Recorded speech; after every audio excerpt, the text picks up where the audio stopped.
before we dive into the actual moves, I'm gonna kind of talk about some general concepts and like my approach to jiu-jitsu in general.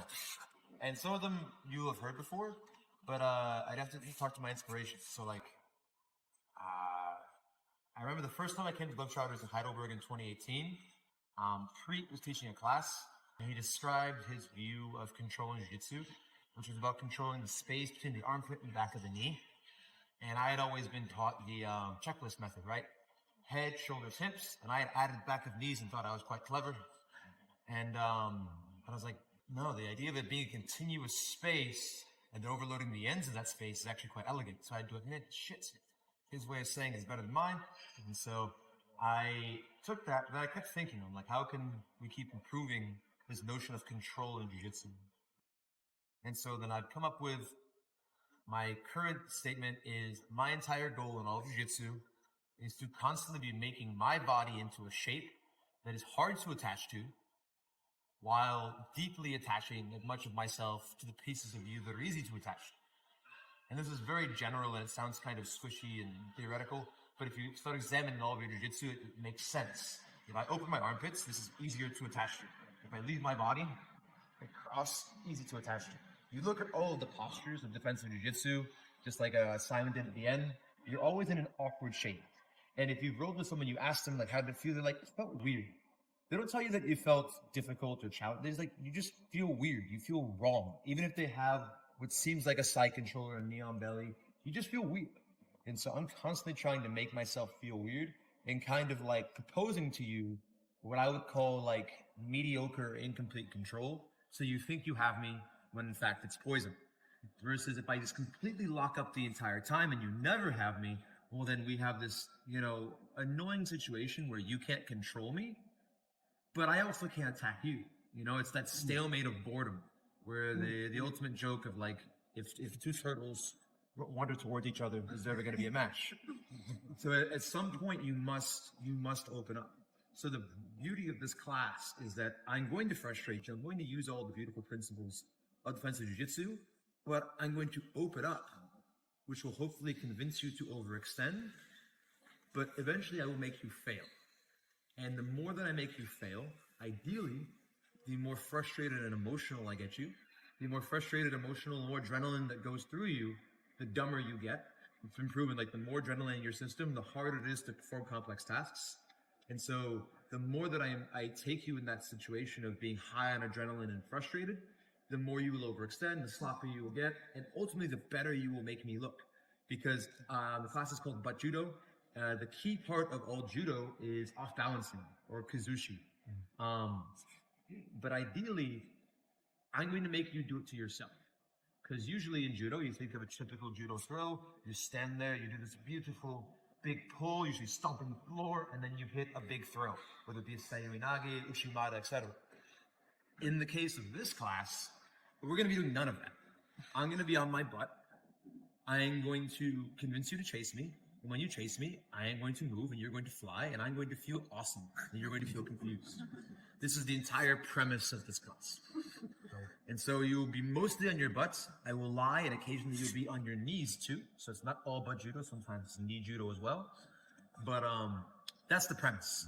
The foundation of this class is something that I've been obsessing over for a few years called the elbow frame, which is kind of my answer to enjoying what Chris Paynes and Preet had taught me in defensive jiu-jitsu, but at my soul being an offensive person, being someone who wants to submit people and not being happy just, doing, as I call it, the Chris Paynes, which is like cackling at people as they fail to pass your guard. And so like, as much as it's fun, I want to submit you. So what we're going to focus on right now, can I borrow you, Natasha? Is just like at the very end, if you notice something that Simon said if you took a class, is that he wants to bias his chest towards the mat. If I turn my chest up towards the sky, structurally, I will begin to fail and fall down, just like that. But if I bias my chest this way, it will be harder. But instead of simply having my shoulder down, we're going to start with Natasha's knees by my hips. And I'm going to lay down. She's going to try to put her chest on my chest. It's going to be my job to raise up. Right now, we're calling it a call this neutral space. I don't want to let her occupy all the neutral space and go to here, because then I might as well start in side control. This is to be used in the moments when your partner has just passed your guard. Her chest is coming to me. I'm going to rise up, take 2 fingers from the end of my elbow, put that exact spot on not her neck, because I always say neck. It's actually her what? What's it called? Trapezius. So everyone touch your shoulder like you're squeezing your trapezius. That's where it's going to be. And so I'm going to do just like this. Now, a key detail is that a lot of you, especially gi players, are going to want to turn around and grab stuff. Because gi players like grabbing things. It's like their thing. They like, especially fabric. We don't have any fabric because I see most of you are in no-gi. But instead of grabbing things, I want you to turn your hand so that you can see the palm of your hand. I used to do it sideways. This little detail I got from Octavio Foto, who was talking about anytime your hands face yourself, structurally you're stronger. So I just want you to feel that. I want you to get to right here. And then your entire cue for the beginning is going to be, if I feel pressure from Natasha, I'm going to slide away and rise into space. I'm currently on my elbow. The next step will be going to my hand and then heisting to my knee. And then here's the key step everyone usually messes up, is I'm not going to put my butt in the air. Instead, I'm going to take my hand off the mat first. This is the only step that requires any sort of power. The rest of these should be pretty easy. And I just want you to have just to get to right here, and then we'll slide back down and do it again. Usually I would have you stand all the way up, but for today's class, that's not really necessary. We're going to do everything from the knee or lower. Next little detail I want you to think about, the person on top, to be a good partner, shouldn't be going 100%, but they can't be giving you nothing. At any point, if Natasha falls asleep and starts daydreaming about lunch or whatever else she wants, her hips will stay too far away, and I should not keep going for the drill. I, in that case, would just pummel my foot in and take a guard and use my legs to help me. So her entire goal should be circling around, trying to take my back. My goal should be structurally trying to look strong, you know. The Arnold documentary is out. Imagine you are like Arnold, trying to look beautiful for a bodybuilding competition. You don't want to look like this, and you look all tiny chested. Really pop your chest out. You don't have to grope yourself out weird. But here, just keep that. So as she comes in, elbow down. Notice my wrist is not touching her. This is really key. If my wrist touches her, she will crack her. Okay, what's that? You get my head bounce off the floor. But she's tiny. Not even she was giant. So I turn here, chest biasing this way. I want to press away, slide into space. Notice I will always travel to here. Right? And then from right here, it'll be tempting to try to get your knee under now. Try to resist the temptation. Stab your hand up. Knee under. And then just be able to get to here. This is the entire drill. Be a good uke, circle to the back. Be a good partner, be strong at any point in time. Talk to each other. If my arm is like this on my head, she's probably crushing me. I should probably, in that moment, slide away and regain my elbow. All right, that's it. This will be your precursor. We're already a little bit into class. After this, everything else I promise will be fun, tossing people in the air. But if you don't do this, when you try to be cute and toss people in the air, they're going to smash you. So we have to get this little piece first. All right, I do believe in clapping. Yes, question.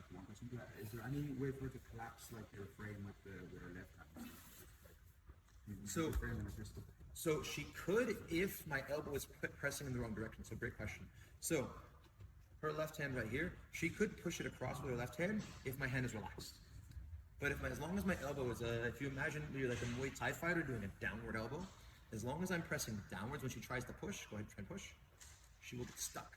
Or, in order to get out, she must do what I talk about, relieve pressure. If she leans back, it can, but then I have space to replace my power. So the answer is yes, but she must enter my little circle of thought. Do I feel pressure? If yes, move into space. If no, replace guard. Natasha has a comment. So we've taught this a few times together. There's a lot of you. We're going to both end up going around to help out. The pressure that I'm feeling is downward, as though like there's a force going to the ground. So even with me being small, if Charles were to do this to me, it's not going back, because that's how my hand will end up collapsing. It's going downward, so put pressure. It's going down. So this does work. So if you're small, it's just a shoulder. So even with him being, I mean, look at him. He's huge compared to me. So his shoulders are broad. Everything's perfect. So even if I'm down, this leg that's closer to his body is the one that's doing it, and this is going to space. And I'm going, and I'm going. So if you're smaller, just know that you can also do it. Yep. Remember, your hand. Yep. My face smashed. All right. So you get done though? Don't be asleep on the wheel. Go ahead. Alright, so I'm here, and I'm here. And so if you want to see the entire progression, it would be sitting on my heel, and then I'm kind of like hip thrusting in my case. Because I'm smaller, I have to do that a little bit more. That's the motion that he's doing. Everybody look at her hand. Like I said, her hand's like this. This is okay. You want to be able to have space. This is bad. Yeah. This is okay. This is best. But this tiny detail, for me, it took me a year to change it. Because I did it for a year like this, all of 2021, and then 2022 was this change. I know it doesn't seem like much, but I obsessed over essentially leaning on someone at a bar for 2.5 years. It's weird. All right, guys, we're gonna clap in this class because I like clapping. So ready? 1, 2.